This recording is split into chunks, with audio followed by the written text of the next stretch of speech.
A 7-year-old girl stood on a snowy street corner with her best friend when a stranger approached them in the darkness. He called himself Johnny, asked if they liked piggyback rides, and offered to play with them. Within minutes, one of the girls ran home to fetch her mittens. When she returned less than 5 minutes later, her friend had vanished into the December night with the man who smiled and seemed so friendly. What followed became one of America's oldest unsolved murders, a case that would eventually send an innocent man to prison for a crime he did not commit, and leave a family waiting over 60 years for answers that would never come. Hit subscribe to follow cases where the search for justice took unexpected turns and revealed how even the most determined investigations can lead to devastating mistakes. Sycamore, Illinois existed as a quiet farming community of 7,000 people in 1957. The small town sat about 60 miles west of Chicago, close enough to feel connected to the big city, but far enough away to maintain its rural character. Families knew their neighbors, children played outside without supervision, and doors remained unlocked because crime seemed like something that happened elsewhere. The town embodied the innocent America of the 1950s, where trust came easily and danger felt distant. Maria Ridulph was born on March 12, 1950, to Michael and Frances Ridulph. She was the youngest of 4 children and had been a difficult baby to bring into the world. Frances had suffered 5 miscarriages before Maria's birth at age 44, making the little girl especially precious to her parents. Maria grew into an energetic child with brown hair, brown eyes, and a personality her mother described as high-strung. She became easily upset when things went wrong and had a tendency to scream when frightened or anxious. Her mother was the only person who could consistently calm her down during these episodes.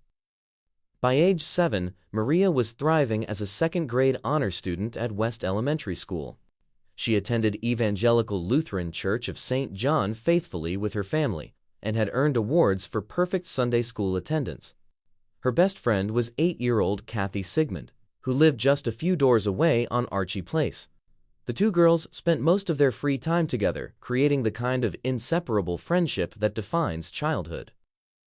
December 3, 1957 began as an ordinary Tuesday. Maria and Kathy walked to school together and spent the afternoon at Maria's house cutting paper snowflakes. The temperature dropped as evening approached and the first snowflakes of the season began to fall. Maria begged her parents to let her go outside to play in the snow. After finishing her dinner of rabbit, carrots, and potatoes, she called Kathy on the telephone to ask if she could come out.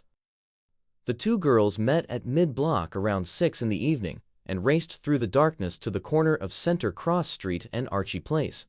A massive elm tree stood on that corner, serving as a gathering spot for neighborhood children. Maria and Kathy began playing a game they called Duck the Cars, running back and forth between the tree and a street pole trying to avoid the headlights of passing vehicles. The game delighted them as snow continued to fall gently around them. A young man approached the girls as they played. Kathy would later describe him as appearing to be in his early 20s, tall, with a slender build, light-colored hair swept back in a ducktail style, and a narrow face with a gap between his teeth. He wore a colorful sweater with blue, yellow, and green stripes. The stranger spoke to the girls in a high, thin voice, asking if they were having fun and whether they liked dolls. He introduced himself as Johnny and said he was 24 years old and not married. Johnny offered to give the girls piggyback rides.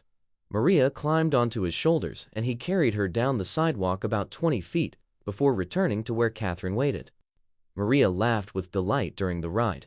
When it ended, she ran to her house 3 doors away at 616 Archie Place to fetch a doll for the next piggyback ride. Her mother suggested she take an older rubber doll outside instead of her favorite to avoid ruining it in the snow. Kathy stood on the sidewalk with Johnny while Maria went to get her doll. He asked Kathy if she wanted to take a walk around the block or go on a trip in a truck, car, or bus. She declined his offers. He told Kathy she was pretty, but she sensed his attention focused more on Maria. When Maria returned with the doll, Kathy announced she needed to run home to get her mittens. She asked Maria to come along, but Maria wanted to stay and wait for another piggyback ride from Johnny. Kathy hurried to her house at the end of a long driveway, grabbed her mittens, and rushed back to the corner. The trip took approximately 5 minutes. When she arrived at the elm tree, both Maria and Johnny had disappeared. Kathy called out for Maria and ran up and down Archie Place searching for her friend. She found no trace of either the little girl or the friendly stranger who had seemed so harmless just moments before.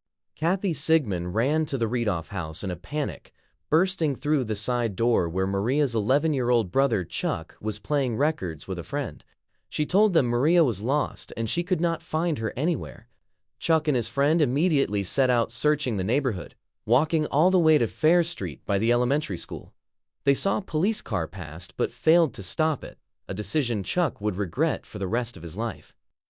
Kathy's mother Flora and Maria's mother Frances exchanged frantic phone calls as more details emerged about the man who called himself Johnny.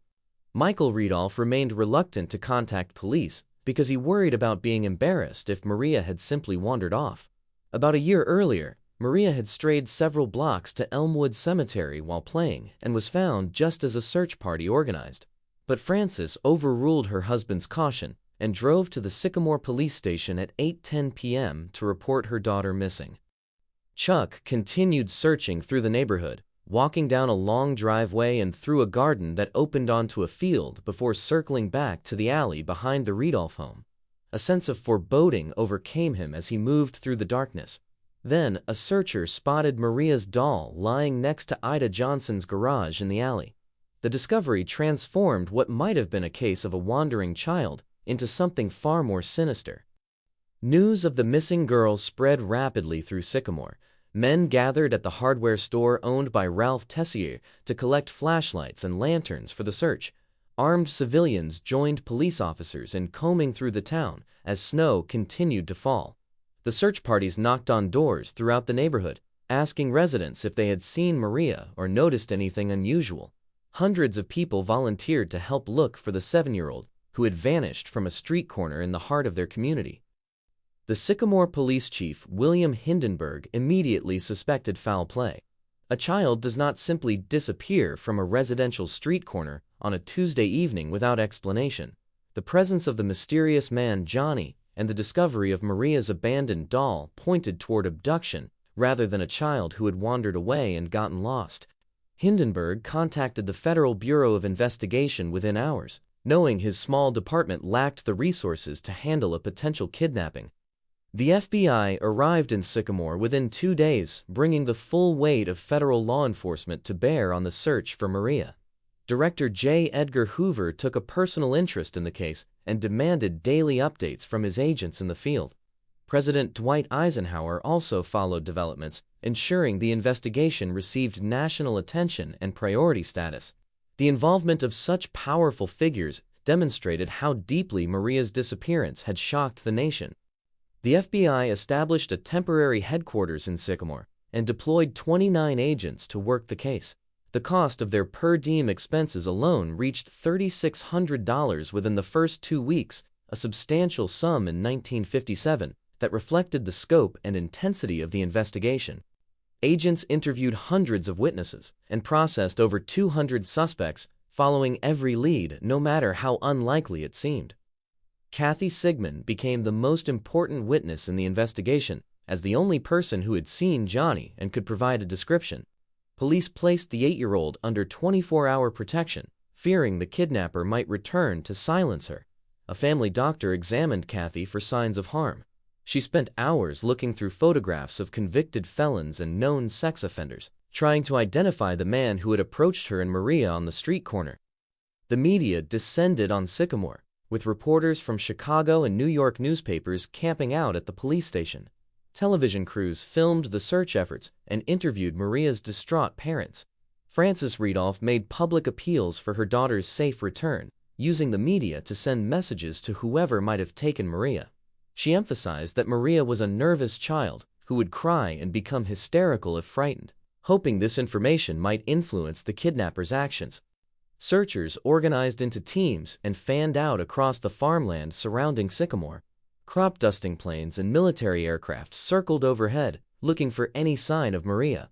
The J-Loving Roping Club sent riders out on horseback to cover ground that vehicles could not reach. Local police set up roadblocks on every road leading into and out of town, stopping and searching vehicles. Railroad cars, motel rooms, and the bus station all received thorough inspections. The Illinois State Police joined the effort, bringing additional manpower and expertise. Every house in Sycamore was searched with the permission of residents who wanted to help find Maria. Men with bullhorns urged people to keep their porch lights on and report anything suspicious. The town transformed into an armed camp as the search entered its second day with no results. Maria's belongings were shipped to the FBI laboratory near Washington for analysis. Her doll, blue hairbrush, school books, toy oven, tin saxophone, and records became evidence in a federal investigation. The items bore witness to a childhood interrupted, artifacts of a little girl's life frozen at the moment she disappeared. FBI technicians examined everything, hoping to find some clue that would lead them to Maria or identify her abductor. The community struggled to comprehend how such a thing could happen in Sycamore. Parents who had always felt safe allowing their children to play outside now kept them indoors. The trust that had defined small-town life evaporated overnight. People began locking doors for the first time in years.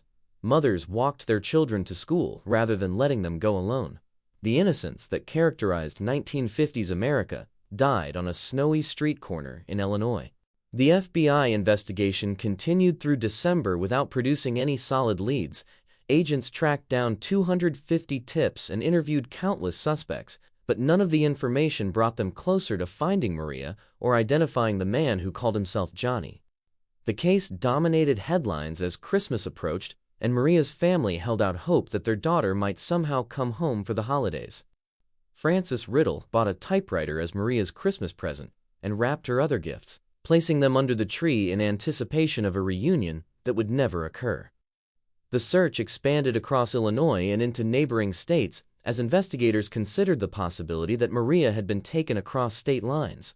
Authorities drained lakes, set off dynamite in quarries, and excavated a collapsed grave at Elmwood Cemetery. They traced freight cars that had passed through Sycamore on the night of December 3rd and investigated transients who might have been in the area. Every avenue of inquiry led to dead ends and mounting frustration among law enforcement officials who felt certain someone in the community must know something useful. Winter gave way to spring, with Maria still missing. The FBI agents who had taken up residence in Sycamore eventually packed up and returned to their regular assignments. The intensive daily search efforts gradually wound down as weeks turned into months without any break in the case. Local police continued fielding tips and following leads, but the investigation had lost its initial momentum. Sycamore settled into an uneasy state where people went about their daily routines while remaining haunted by the unsolved disappearance of a little girl. On April 26, 1958, Frank Satar and his wife were searching for morel mushrooms in a wooded area along U.S. Route 20 near Woodbine, Illinois, approximately 120 miles from Sycamore. Satar spotted what he initially thought was an old deer hide lying under a partially fallen tree. As he approached, he noticed bones and assumed someone had shot a dog and left the carcass. Then he looked more closely and saw a skull with hair still attached. The realization struck him that he was looking at the skeletal remains of a small child. Satar walked back to his car and told his wife what he had found. They drove to a nearby farmhouse and contacted authorities. The location was remote and isolated, a wooded area on Roy K. Hill's farm where few people ventured except during mushroom season. Joe Davies County Coroner James Furlong arrived at the scene to examine the remains. The 28-year-old was a rookie coroner and son of the local funeral home director who had never handled a murder case before. The body had been exposed to the elements for nearly 5 months. Birds and animals had fed on the corpse, leaving little but bones and a few articles of clothing. The child wore only a black and white checked shirt, an undershirt, and brown socks. The rest of the clothing Maria had been wearing when she disappeared, including her coat, slacks, shoes, and an undergarment, was never recovered. The advanced state of decomposition prevented investigators from gathering much physical evidence from the scene. Furlong made a decision that would later prove controversial. He refused to allow crime scene photographs to be taken because he did not want images of the child's remains leaked to newspapers. The choice meant investigators had no photographic documentation of how the body was positioned, what the immediate surroundings looked like, or any other visual details that might have aided the investigation. The lack of photographs would become a significant gap in the evidence when the case was eventually reopened decades later. The initial autopsy could not determine cause of death due to the extensive decomposition. Soft tissue had deteriorated to the point where forensic pathologists could not identify injuries or establish how Maria died. They could only conclude that foul play was suspected based on the circumstances of her disappearance and the remote location where her body was found. The inability to determine cause of death left a crucial question unanswered, and meant prosecutors would face challenges if they ever identified a suspect. Dental records confirmed the identity as Maria. The brown socks matched the description of what Maria had been wearing on December 3rd. Frances Ridulph recognized a patch she had sewn on the black and white flannel shirt. The news that every family had dreaded arrived 5 months after Maria vanished. She was dead and had likely been dead since the night she was taken from the street corner near her home. Maria's funeral took place on a warm spring day at the Evangelical Lutheran Church of St. John.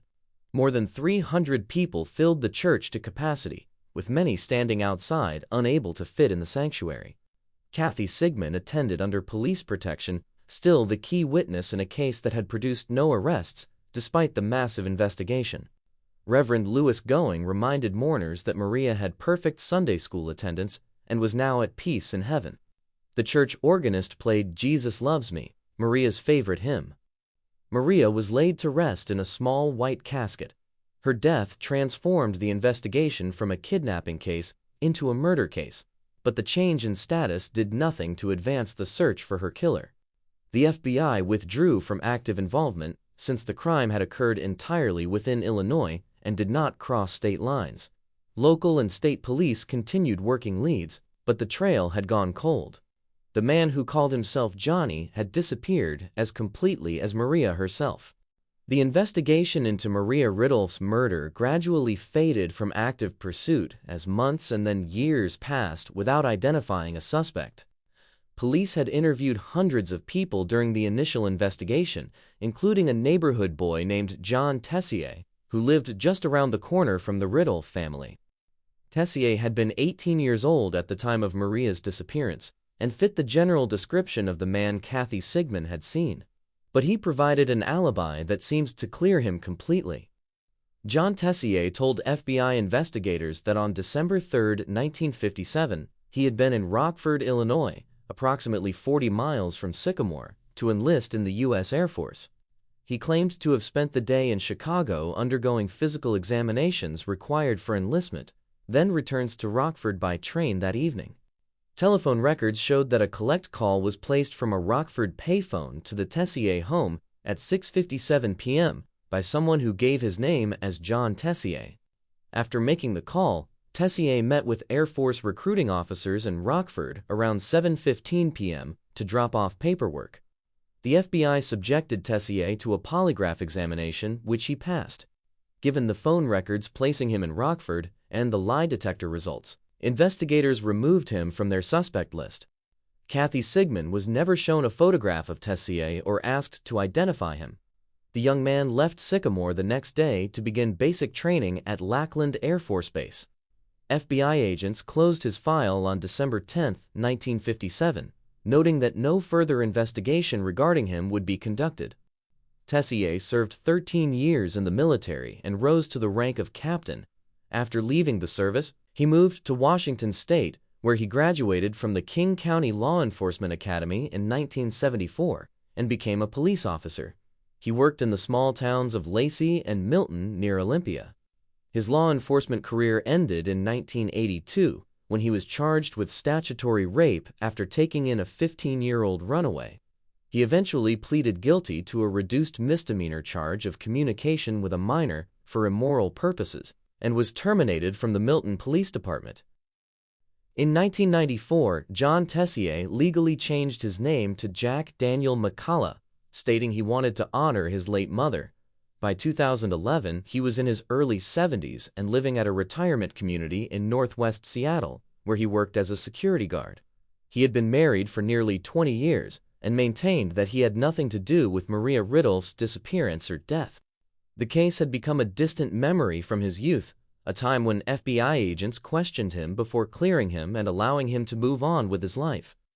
For Kathy Sigmund, the trauma of losing her best friend never faded. She carried survivor's guilt for decades, constantly wondering why Johnny had taken Maria instead of her. Other children's parents often refused to let their daughters play with Kathy because they feared the kidnapper might return for the girl who had been with Maria. Kathy felt labeled and stigmatized, known only as the girl who was with Maria Ridulph when she disappeared. She married Mike Chapman and they eventually left Sycamore, though they later returned to care for aging parents. The massive elm tree on the corner of Center Cross Street and Archie Place, where Maria and Kathy had been playing, was cut down. The physical landmark that marked the spot where Maria vanished disappeared, but the memory of what happened there remained embedded in the community's consciousness. Every December brought renewed media coverage on the anniversary of the abduction. Kathy found herself reliving the night over and over as reporters asked her to recount what she remembered about Johnny. In 1997, Sycamore Police Lieutenant Patrick Solar attempted to close the 40-year-old case by naming William Henry Redmond as the man who likely abducted and killed Maria. Redmond was a former truck driver and carnival worker from Nebraska who had died in 1992.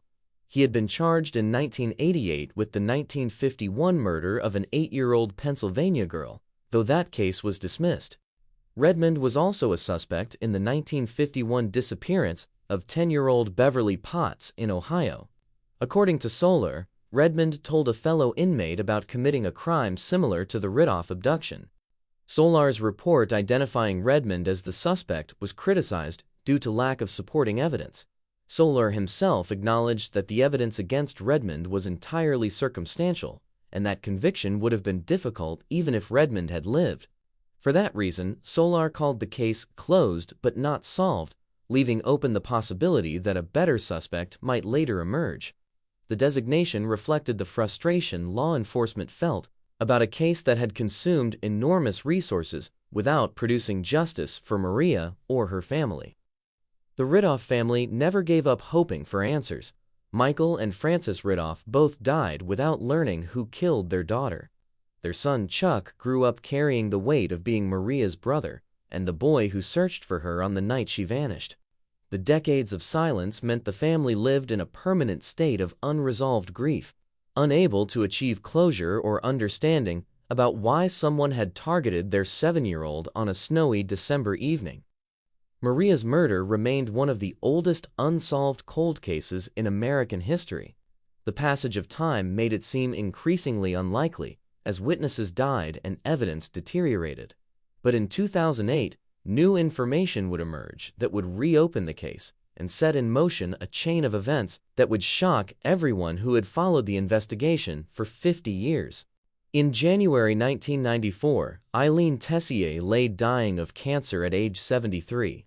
She was the mother of 7 children, including John Tessier, her son from a previous marriage, who had been questioned by the FBI in 1957 about Maria Ridulph's disappearance. Eileen had been on morphine for pain management, and according to her doctor, was disoriented during her final days. 2 of her daughters, Janet and Mary Pat, were present at her bedside when she made a statement that would eventually reopen one of America's oldest cold cases. Janet Tessier later testified that her mother said, "Those 2 little girls and the one that disappeared, John did it, and you have to tell someone." Janet understood the statement to mean that her half-brother John Tessier had kidnapped and murdered Maria Ridulph. Mary Pat Tessier Hunt, the other daughter present, testified that she only heard her mother say, "He did it," without specifying who he was or what he had done.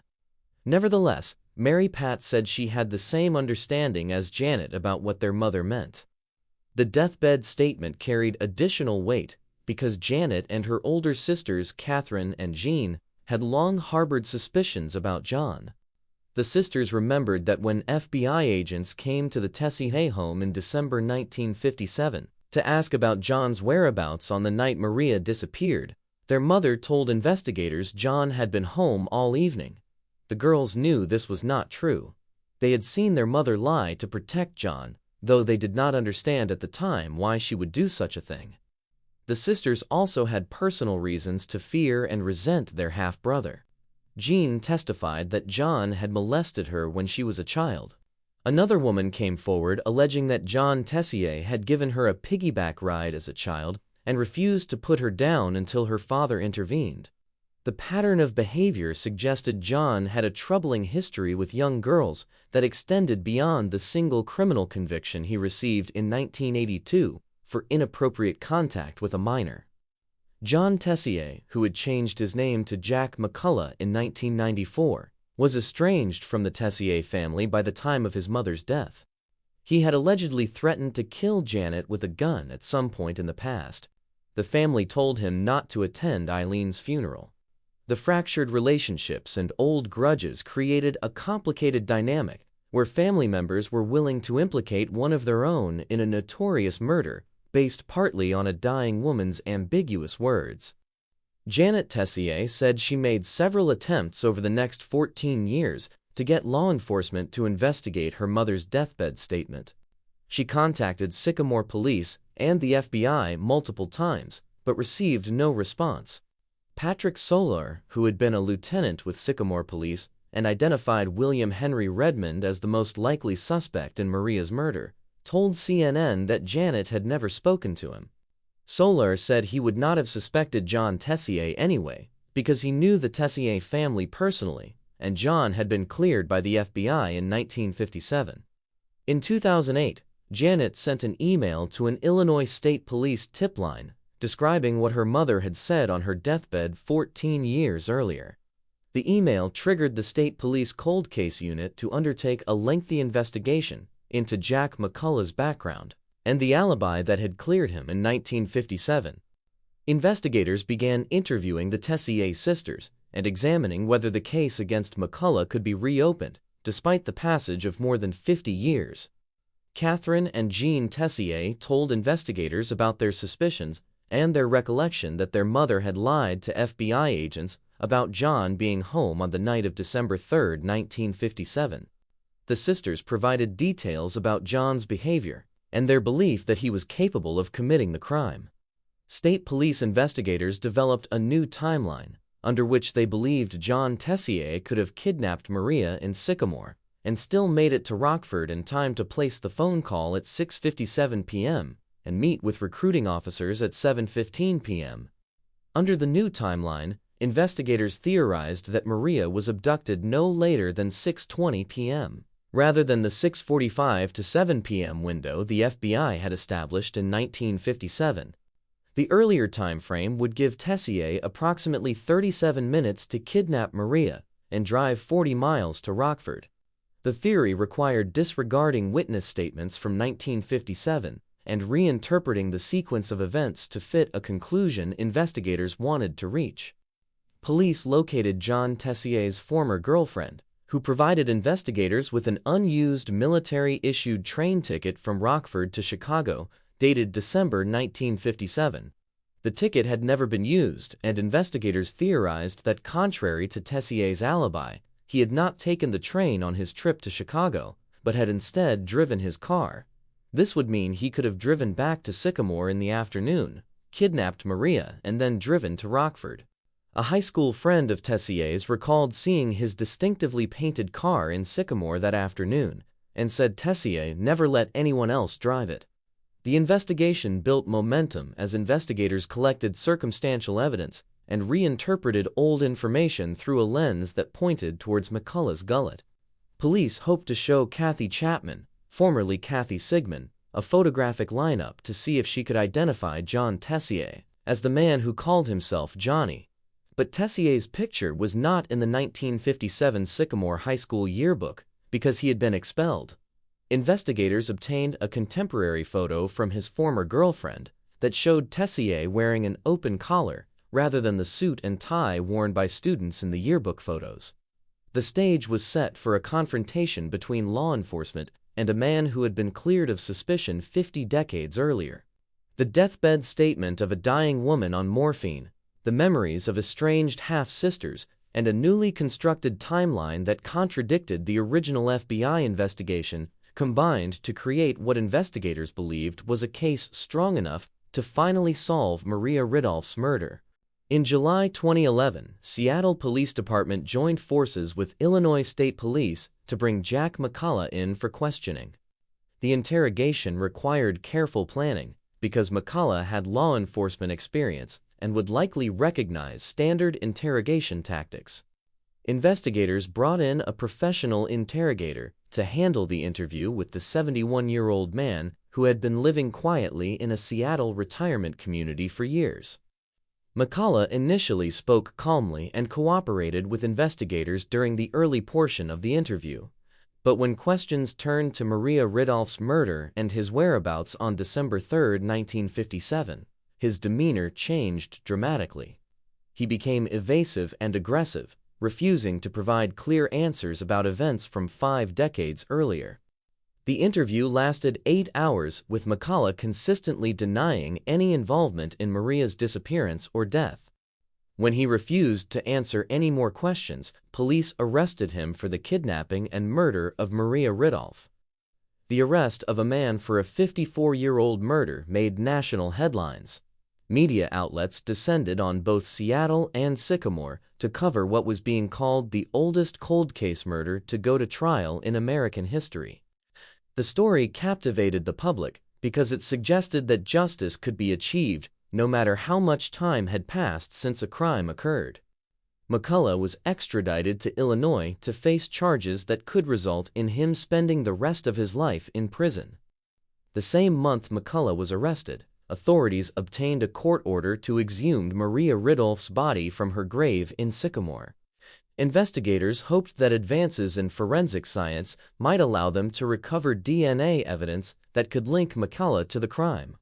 A forensic anthropologist examined the skeletal remains, looking for any biological material that had been preserved. The exhumation also provided an opportunity to conduct a new autopsy using modern techniques unavailable in 1958.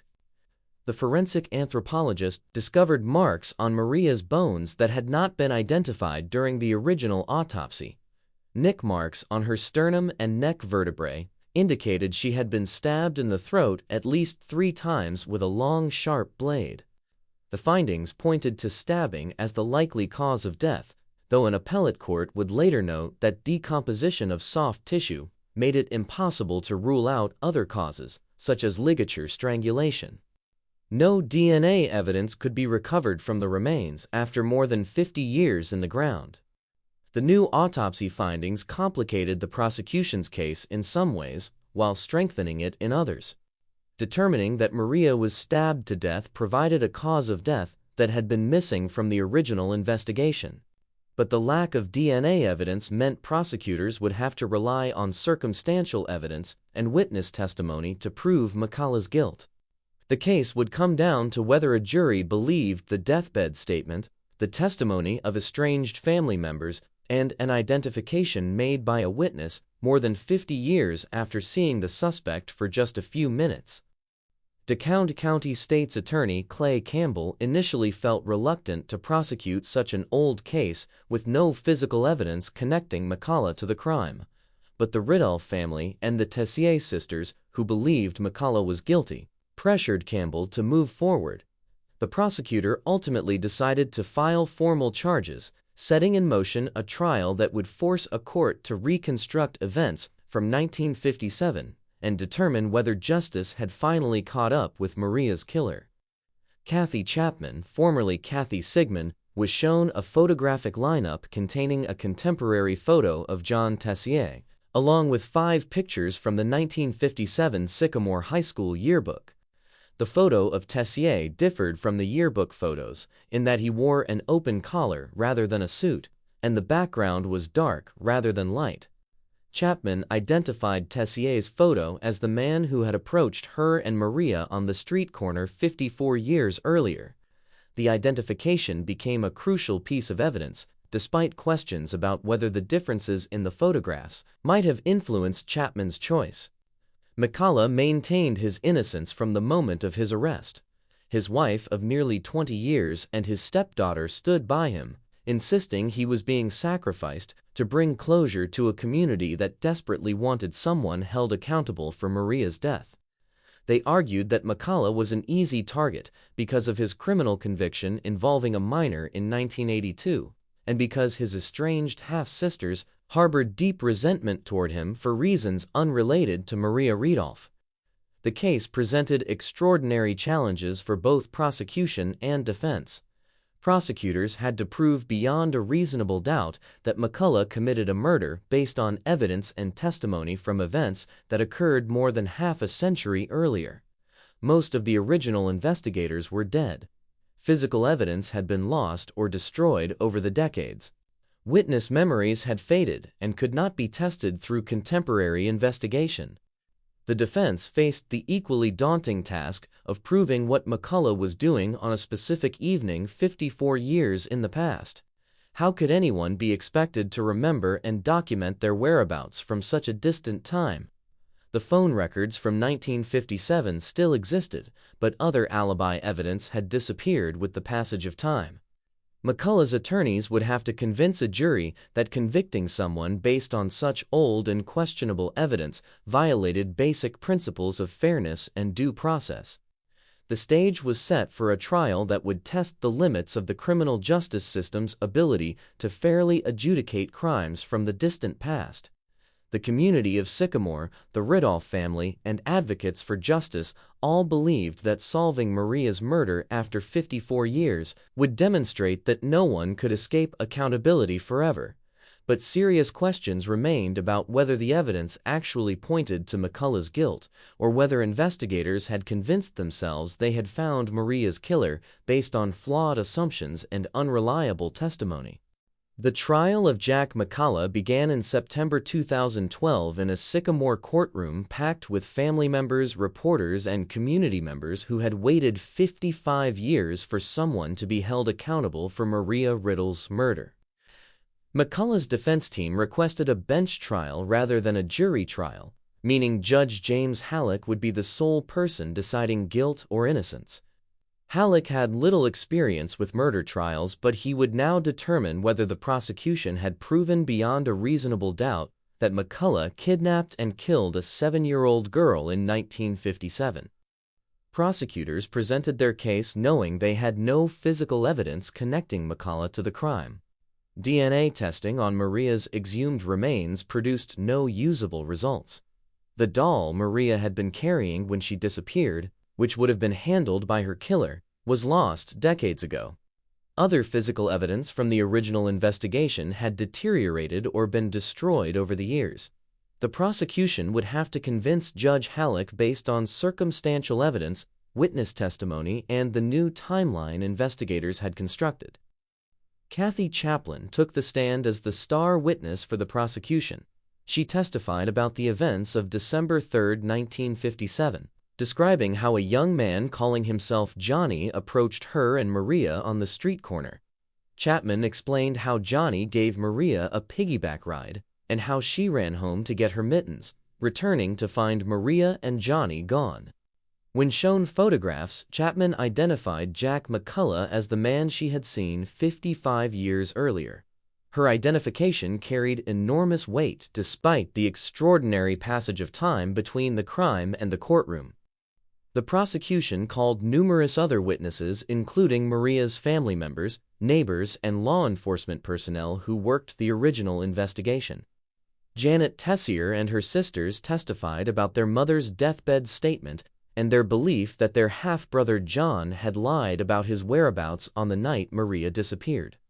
The sisters described their suspicions that dated back to 1957, when they heard their mother give FBI agents a false alibi for John. Their testimony painted McCullough as someone capable of violence against children, and someone his own family feared. 3 inmates who had been jailed with McCullough while he awaited trial testified that he talked about killing Maria, but their stories contained significant inconsistencies and contradicted each other. One inmate claimed McCullough spoke of strangling Maria with a wire. Another said McCullough accidentally smothered her to stop her from screaming. A third offered yet another version of how Maria died. None of the jailhouse informant accounts matched the forensic evidence indicating Maria had been stabbed multiple times in the throat. The prosecution attempted to present Eileen Tessier's deathbed statement as evidence against McCullough, even though she was not available to testify, and her words were being recalled by witnesses with their own agendas. The hearsay nature of the statement and the fact that Eileen had been on morphine and described as disoriented raised questions about reliability. Yet Judge Halleck allowed the evidence to be presented despite objections from the defense. McCullough's attorneys argued that police and prosecutors had been pressured by the Ridulph family and Tessier sisters to solve the case at any cost. The defense pointed out that there was no physical evidence linking McCullough to the crime, no established motive, and no proof that he was even in Sycamore at the time of Maria's abduction. The prosecution's new timeline contradicted the FBI's careful work in 1957 and required believing that contemporary investigators had gotten the timing wrong, despite interviewing witnesses immediately after the crime. The defense wanted to present evidence about William Henry Redmond, the man Sycamore police had identified in 1997 as the likely killer. But Judge Halleck ruled that testimony about Redmond would not be allowed because he was not considered a credible alternative suspect. The ruling prevented the defense from arguing that someone other than McCullough had committed the crime, limiting their ability to create reasonable doubt. McCullough did not testify in his own defense on the advice of his attorneys. The decision meant jurors and Judge Halleck never heard McCullough explain in his own words what happened on December 3, 1957, or challenge the testimony of witnesses who claimed he confessed to the murder. The defense team feared that putting McCullough on the stand would expose him to aggressive cross-examination about his 1982 criminal conviction and other allegations of inappropriate behavior with minors. On September 14, 2012, Judge Halleck announced his verdict. He found Jack McCullough guilty of kidnapping and murdering Maria Ridulph.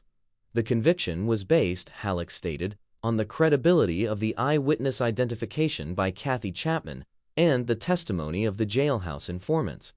Halleck expressed confidence that his decision would be upheld on appeal. McCullough, who was 73 years old, received a life sentence with the possibility of parole after 20 years. The Ridulph family embraced the verdict as long-awaited justice for Maria. The community of Sycamore breathed a collective sigh of relief that the oldest cold case murder in American history had finally been solved. Media coverage celebrated the conviction as proof that determined investigators could crack even the most difficult cases, and that killers could never truly escape accountability no matter how much time passed. But significant problems with the case remained hidden beneath the celebration's surface. The conviction rested heavily on eyewitness identification that experts knew to be unreliable under the best circumstances, and particularly questionable when 5 decades separated the crime from the identification. The jailhouse informants had provided contradictory accounts that did not match the forensic evidence. The new timeline required disregarding the careful work of FBI agents who investigated while events were fresh, and crucial alibi evidence that might have exonerated McCullough sat buried in old files that were never presented during the trial. Jack McCullough began serving his life sentence while his attorneys filed appeals challenging the conviction. In February 2015, the Illinois Appellate Court upheld the murder conviction, but vacated the kidnapping and abduction convictions as being outside the 3-year statute of limitations that existed in 1957. The ruling had no practical effect on McCullough's sentence since the life term for murder absorbed the other charges, but the appellate court made a significant observation that would later prove important. The court stated that Eileen Tessier's deathbed statement should not have been admitted as evidence, though they declined to overturn the murder conviction because Judge Halleck had not relied heavily upon it. McCullough continued fighting his conviction from prison, filing pro se petitions for post-conviction relief. His initial petition was dismissed by the trial court as frivolous and without merit, but the public defender who had originally represented McCullough at trial had continued investigating the case, even though he was no longer appointed to defend McCullough. the public defender discovered information that he believed proved McCullough's innocence and asked the court to reconsider the dismissal of the post-conviction petition.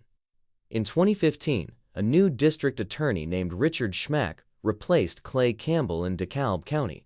Schmack received McCullough's successive motion for post-conviction relief and made a decision that would shock everyone who had followed the case. Rather than fighting the motion, Schmack ordered an extensive review of all evidence in the case. His investigation led him to a conclusion that contradicted everything the prosecution had argued at trial. Schmack became convinced that Jack McCullough could not have committed the crime and was actually innocent. The key evidence that changed Schmack's mind came from phone records that had existed since 1957 but were never presented at McCullough's trial. Records from Illinois Bell showed that a collect call was placed from a payphone in downtown Rockford to the Tassier home on the evening of December 3, 1957. The call was logged at 6:57 p.m., and the caller gave his name as John Tassier, a slight misspelling of Tessier that the phone operator had written down. The payphone was located 40 miles from Sycamore at the Rockford post office. Schmack examined the timing and concluded that McCullough could not possibly have been in Sycamore at the time of Maria's abduction and still made it to Rockford to place that phone call. The approximately 40-mile distance between the two cities, combined with icy road conditions on December 3, 1957, made the timeline physically impossible. If McCullough was in Rockford making a phone call at 6:57 p.m., he could not have been in Sycamore kidnapping Maria at the time the FBI had established the crime occurred. The phone records had been part of the original FBI investigation files. They had been available to prosecutors and defense attorneys during McCullough's trial, but somehow the critical alibi evidence was never presented to Judge Halleck. The records sat buried in thousands of pages of old FBI reports while McCullough was convicted and sentenced to life in prison for a crime the phone records suggested he could not have committed. Schmack filed a court document in March 2016 supporting McCullough's claim of innocence. The prosecutor who had replaced the prosecutor who convicted McCullough was now telling the court that the conviction was wrong and should be overturned.